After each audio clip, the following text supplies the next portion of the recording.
Okay, so I've had a lot of DMs in the last 24 hours, and I promise I'll get around to responding to all of them. But I've been working on this video and I want to get that out today. Yesterday in my video, I talked about how high tier players often attribute mechanics changes that are bad to the casual and disabled player base. Today I want to talk more on that issue by discussing accessibility in World of Warcraft. When people talk about accessibility in gaming, what they are imagining is this, or that. Indeed that. Everybody, regardless of restrictions on how you access game content, playing together in harmony.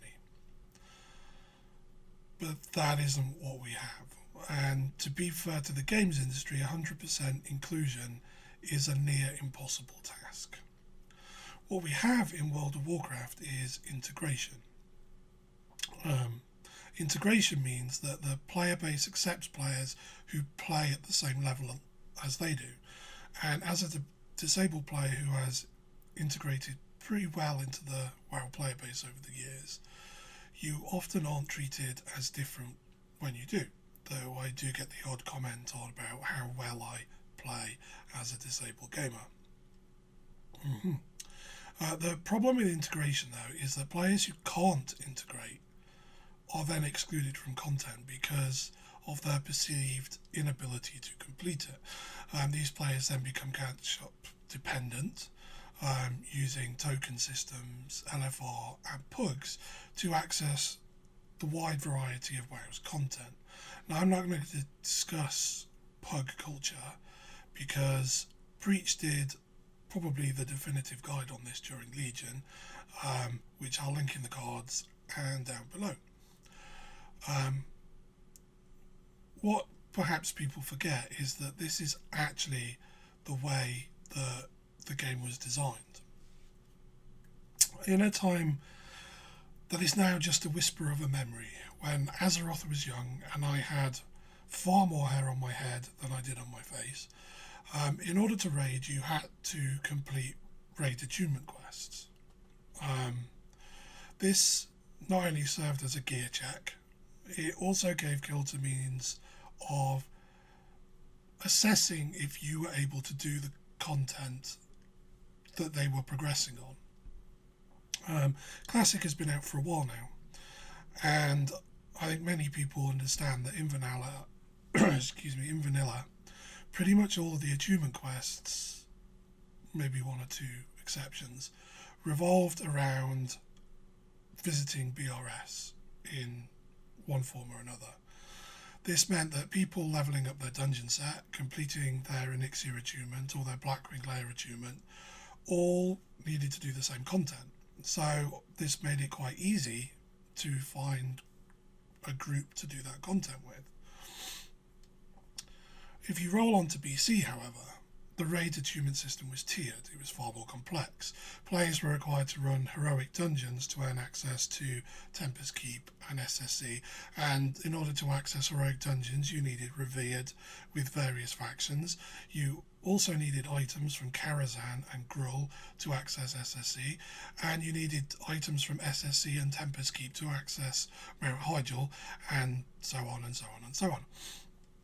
Now, this led to a couple of new problems. Firstly, it wasn't a new problem, but it certainly got worse in Burning Crusade, and that was that players using guilds to get geared would then skip to the next tier content, and there was no guild loyalty for some of the player base. They simply wanted to do the content, and if the guild that they were with was not progressing fast enough, they would jump ship and jump to another guild. And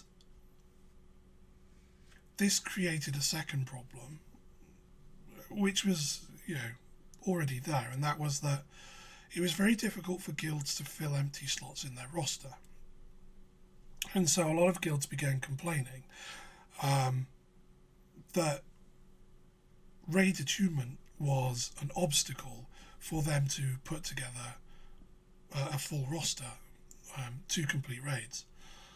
And actually, removal of raid attunement was not aimed at making the game more casual. It was actually aimed at facilitating raiding. However, when Blizzard removed the raid attunement in patch 2.4.0, Fury of the Sunwell, Blizz also introduced the first ever catch-up mechanic, and that is, of course, the Magisters Terrace dungeon. Now, Blizz knew that there would be no incentive for high-end players to run a dungeon if the gear was lower than the content that they had completed. So Blizzard needed to incentivize high-tier players back into the dungeon. And the way that they did that, other than ensuring you had to grind the faction, was to put a mount and a pet and a toy in the dungeon. And this seems like a fairly reasonable decision.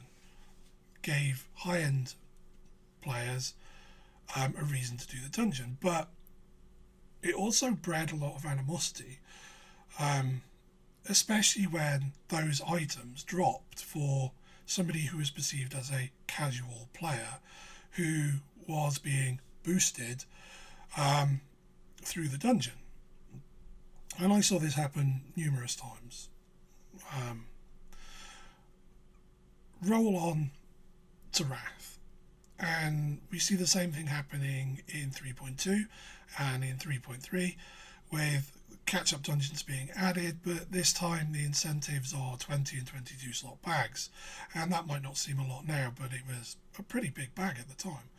And the Keldalar quest drop item, the situation was made marginally worse on this occasion because Dungeon Finder and the early incarnation of Looking for Raid had been added.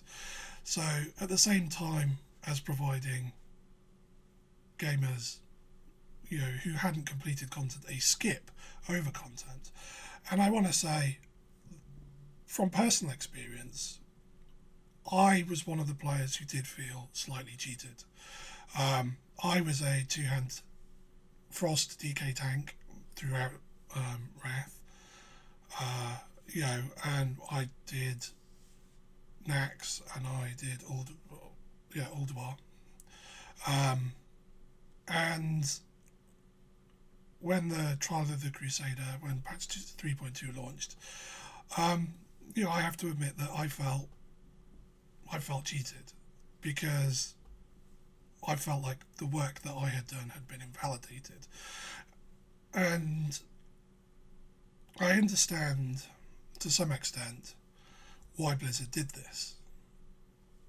But I also understand why high-tier players felt cheated. And I just wanted to make that point. Now, when Blizzard added these new functionality, they didn't just add functionality. At the same time as providing these update and these catch-up mechanisms to the game, Blizzard was also culling content.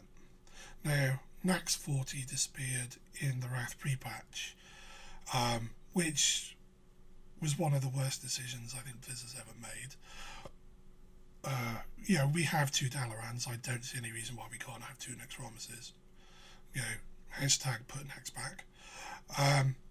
Along with the ability to earn the titles from the attunement chains, and with the Kata pre-patch at the end of Wrath, there was a whole slew of pets and mounts and titles and achievements removed from the game. Now, what I'm going to say is a contentious issue, but this does fly in the face of accepted practice in the games industry. You aren't ever faced with content being removed in other games. You're never faced a situation where quests or content is removed from Skyrim or Dark Souls or Borderlands or whatever game you prefer to play. The achievements don't change. They don't become unavailable. I mean, if you find content in Skyrim that you can't clear, then you have to accept that you should have leveled stealth and archery from the beginning of the game. You go away, you grind those skills, and then you're set for the rest of the game. If you die trying a deathless run on Dark Souls, then you simply start the game over and try again. And I think fundamentally the point here is that if achievements become too easy, and that is a problem, then that simply means that Blizzard didn't do a good enough job with the achievement in the first place.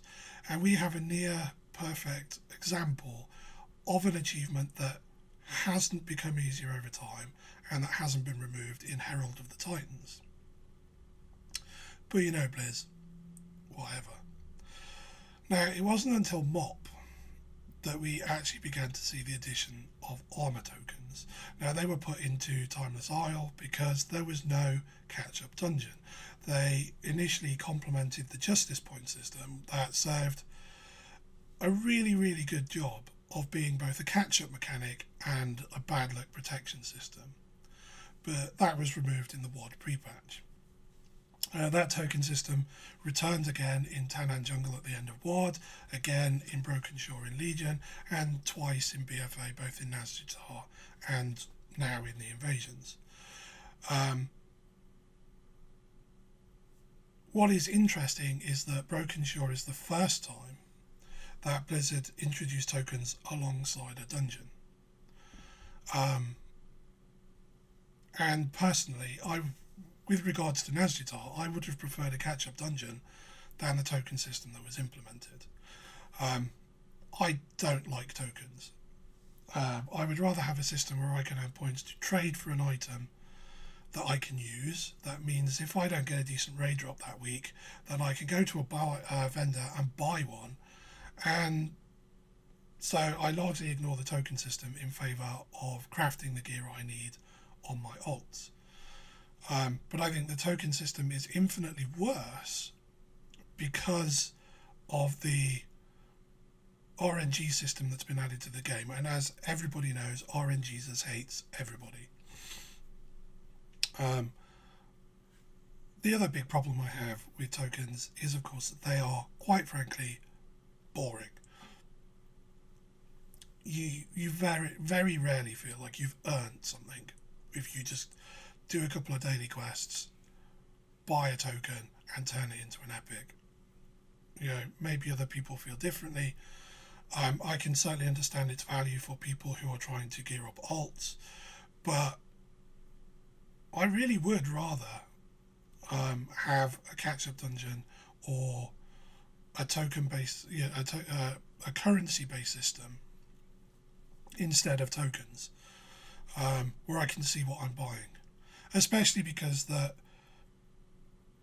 you only have a certain number of shots at loot during any one raid tier, you know, and if you lose 4 weeks or 6 weeks or 8 weeks because you didn't get an upgrade on your rolls, that can be deeply frustrating, not just to casual players or the disabled player base, but also to high tier players as well. And tokens aren't a fix for this system because tokens are so random. Having the ability, and you know, if you go back to Kata, having the ability to do X number of dungeons a week, and then once you've maxed out your points on one character, and this was definitely true in MOP, I'm not sure if it was true in Kata, but you would then get a little buff that increased the number of points that you got on your other characters. So for every, when you maxed out your weekly earnings, you would find it faster on other characters. Although Mr. Pandaria was one of the most controversial expansions, it did have some of the best catch-up systems in the game. The currency system, which gave you a boost if you maxed out with your friends. If you were doing reputations, once you got to Exalted, you could buy a token which made leveling up reputations a little bit faster. Personally, if I was doing this, what I think I would do is I would copy the guild tabard system, make all faction tabards, bind on account, have one that's available at Honoured and one that's available at Revered, or one that's available at Revered and one that's available at Exalted. Players can figure out the numbers, that give a bonus to reputation. And that means that tabards actually serve a point other than as vanity items. That's what I would do. And I think, yeah, that's basically combining the best of the mop system with the tabard system we now have in place. Just saying. But worse than the random group, worse than those problems, I've derailed myself slightly. Random group finder features are designed to create groups with a mix of player skill and gear levels, so that high tier players are effectively bunged into groups with players who may need a bit of help.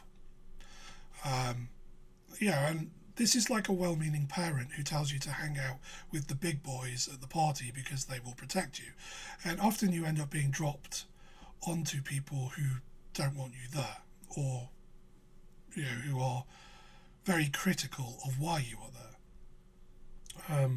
For the most part, and I mean this, for the most part, players are happy to include you if they can see you are trying to join in. Even if that means that they're blowing up everything and you're just doing a tiny trickle of DPS, they won't complain because they can see that you are trying. But that isn't fun for that player who ends up effectively wheeling through the dungeon behind a group, not being able to contribute anything. And perhaps more damaging, it doesn't actually help that player develop the skills that they need to learn. Now, this applies to PvP too. There is no fun in being repeatedly blown up by high tier players and having no chance to fight back. I mean, most games now, if you take a look at Apex Legends, for example, have skill-based matchmaking, because skill-based matchmaking encourages people to stay in the content longer. It gives them the opportunity to learn and develop the skills they need.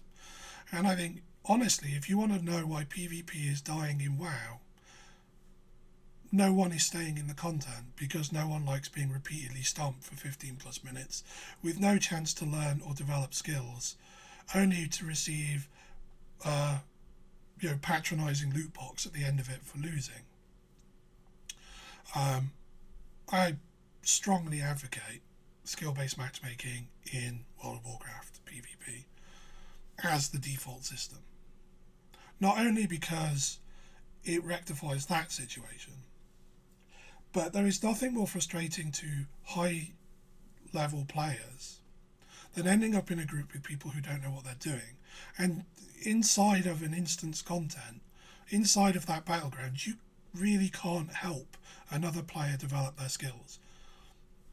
You just have to do the best that you can. And if you're unlucky enough to end up with a group of players who can't do that content, then you've basically been stuck in a 15-minute dungeon with little to no chance of success, especially when you get a team of players who have made a pre-made and they are all high-tiered, high-geared players, and they're just in there to grind honour.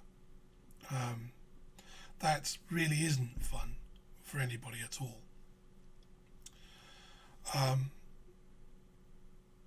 But PvP aside, the biggest problem I perceive in the player base is that whenever you cull content from the game, and you can see this time and time again if you look at the forums, whenever Blizzard announces that something is going to remove the game, demand for that content increases. You can see that now with regards to the Longboy, and while nobody's complaining about the 5 mask solo achievement for